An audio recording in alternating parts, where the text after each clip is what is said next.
Agora você ouve uma palavra de vida com o pastor Érico Rodolfo Bussinger.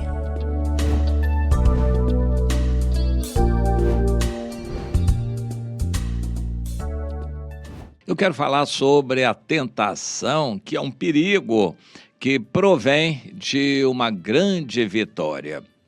Eu costumo dizer que a gente aprende mais com as derrotas. Por isso, a gente deve participar de algum grupo pequeno que possa compartilhar. Isso é chamado de célula, um grupo caseiro. A gente vai conhecer os outros, é um número relativamente pequeno, para a gente poder ter a participação de todos e a gente abre o coração e compartilha o que a gente está passando. A gente compartilha as vitórias, mas os problemas e derrotas também. Numa reunião grande de igreja, a gente só quer compartilhar a vitória, é claro, né? Quando tem oportunidade, quer compartilhar uma grande vitória, mas num grupo de comunhão, a gente compartilha as lutas, problemas, fraquezas e derrotas, porque a gente aprende muito com as derrotas também. E o mais interessante é que a gente pode aprender com as derrotas dos outros também. E a gente deve compartilhar nossas fraquezas para que os irmãos orem por nós. E vamos compartilhar também nossos erros e pecados, tanto para receber perdão, quanto para a gente poder entender onde caiu e podemos, de uma forma didática, aprender esse caminho da queda, da tentação, para a gente evitá-lo. Bom, eu quero falar de uma tentação específica, mas elas são gerais. Depois de qualquer vitória, vem a tentação da glória. Claro, eu fui curado, aí eu vou andar de igreja em igreja para compartilhar que eu fui curado, milagre, Deus fez milagre para mim. Isso é típico de crente, principalmente crente pentecostal. Mas tá bem, vale a pena a gente compartilhar, é bom e vai estimular outros. Porém, e o nosso coração vai se engrandecer por causa disso? A gente vai se sentir o tal porque recebeu um milagre? Depois de toda a vitória, tem grandes tentações. O povo de Israel estava no deserto, e quando chegou em Moabe, Moisés avisou que uma nova fase estaria para chegar e eles tiveram um teste. Aquele teste foi muito importante. Deus mandou que eles se desviassem de Edom, porque era um povo irmão. O Edom era irmão de Jacó, era o Esaú. Então não era para fazer guerra contra Edom. Depois Deus mandou que se desviassem de Moabe. Era um povo primo, digamos assim. Os moabitas e amonitas eram descendentes do Ló, sobrinho de Abraão. Na verdade, era como que um filho de Abraão. Aqueles dois povos eram considerados povos irmãos também. Deus mandou que eles não fizessem guerra, nem contra Amon, nem contra Moabe. Mas, a seguir, eles pediram passagem pelo Seom, rei de Hesbom. Aqueles amorreus negaram passagem e saíram a peleja para guerrear contra Israel. Então Deus mandou pelejar. Dessa vez Deus mandou pelejar. Eles venceram o Seom, rei de Hesbom, tomaram a terra deles. Na verdade, este Seom já tinha tomado terras de Amon anteriormente. E isso depois teve outras repercussões.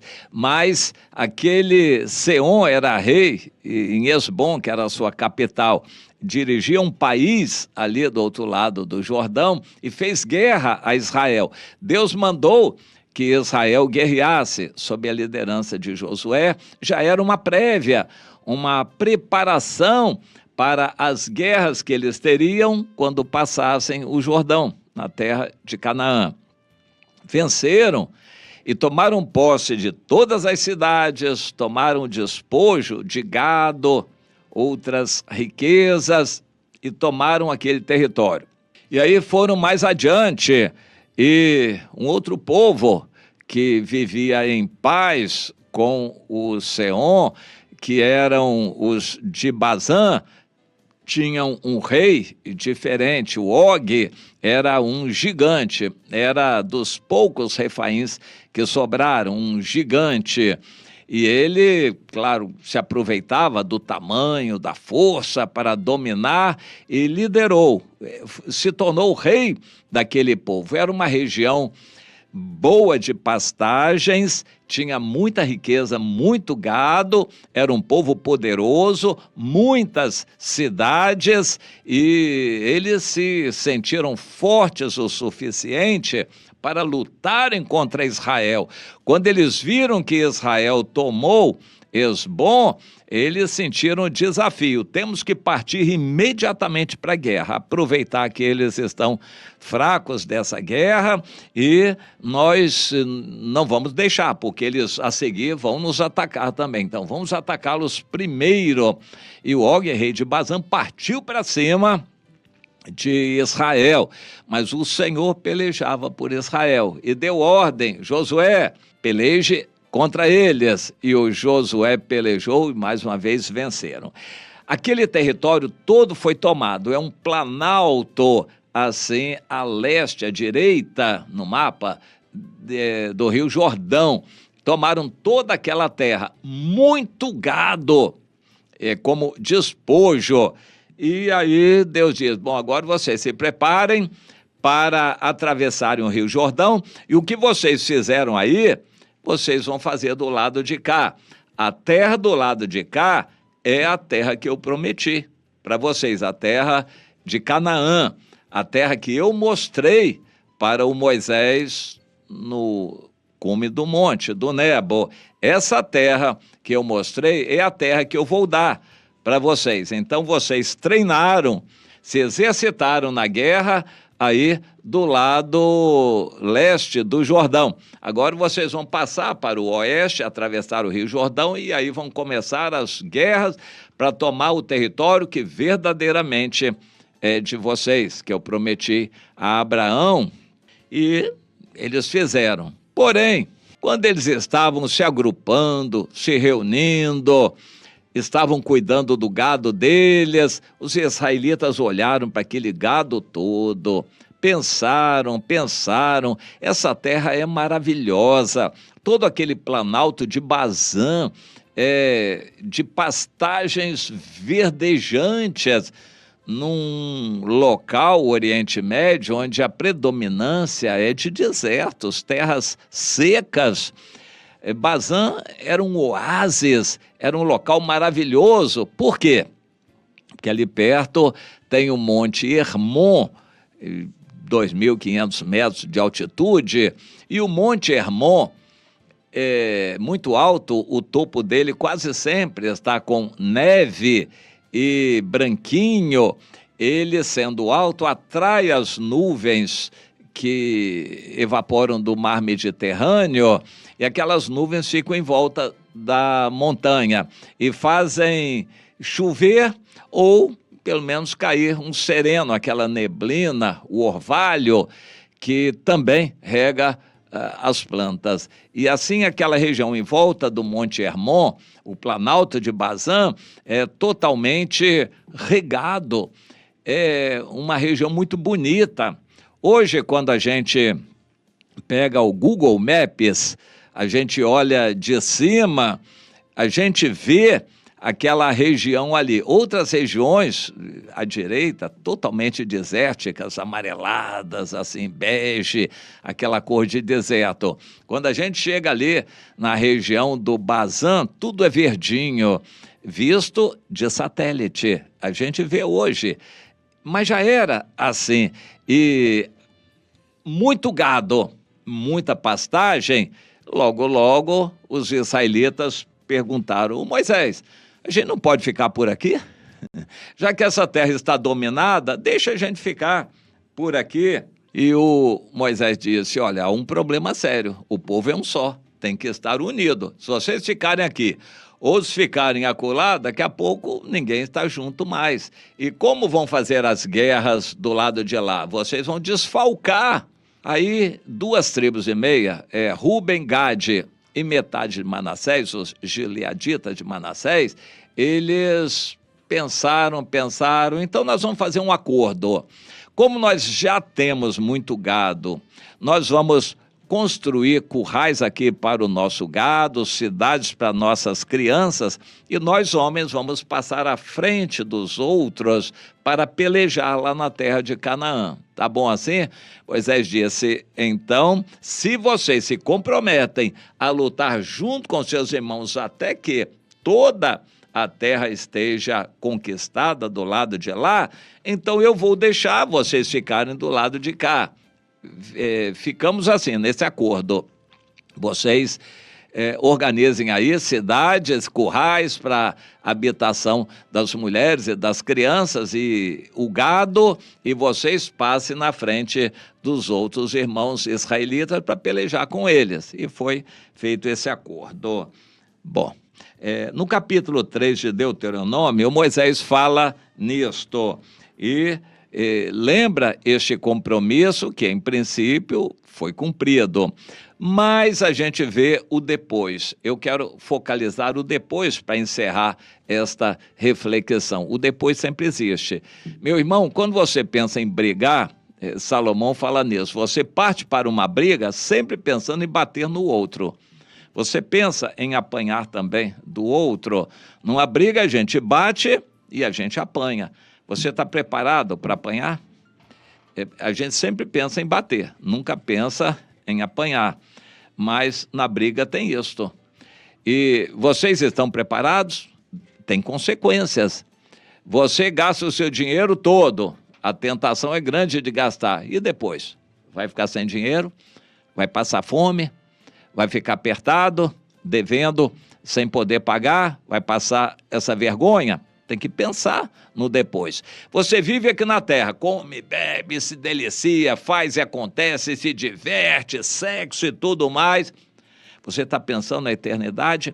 Lembre aquela exortação de Salomão. Jovem, alegra-te na tua juventude, recreia o teu coração nos dias da tua mocidade. Anda pelos caminhos que satisfazem aos teus olhos e agradam ao teu coração. Sabe, porém, que tem um depois. De tudo isto, Deus te pedirá contas. Eclesiastes 11:9. Lembre isso, tem consequências. E as consequências vieram.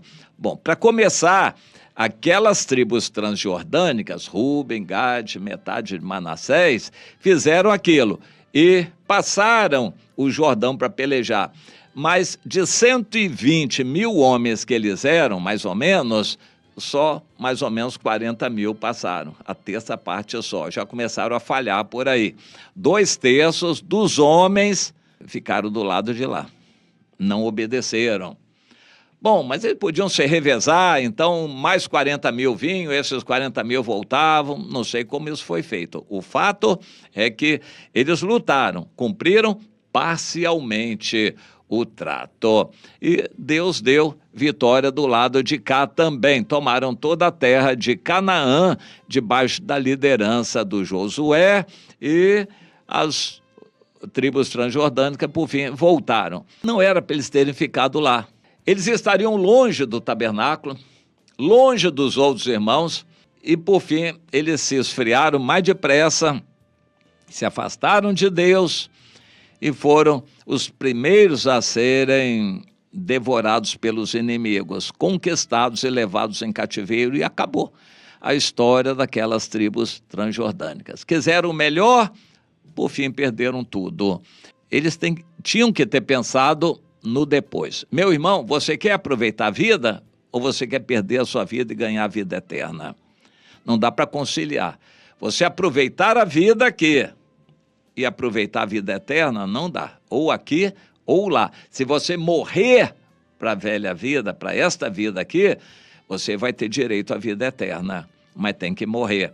Não dá para você aproveitar a vida aqui, tem que pensar na eternidade, no depois. Crentes que vão ficar no arrebatamento.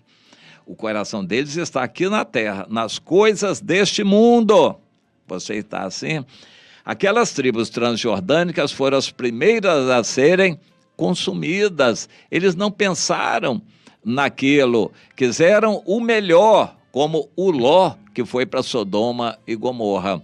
Essas tribos transjordânicas fizeram a mesma coisa que o Ló fez. Olharam aquele planalto de Bazã, delicioso, pastagens verdejantes para o gado, eles ficaram de olho grande, mas não era o que Deus queria. Você está com os olhos no que é material, cobiçando aquilo que é humano, que é terreno, passageiro.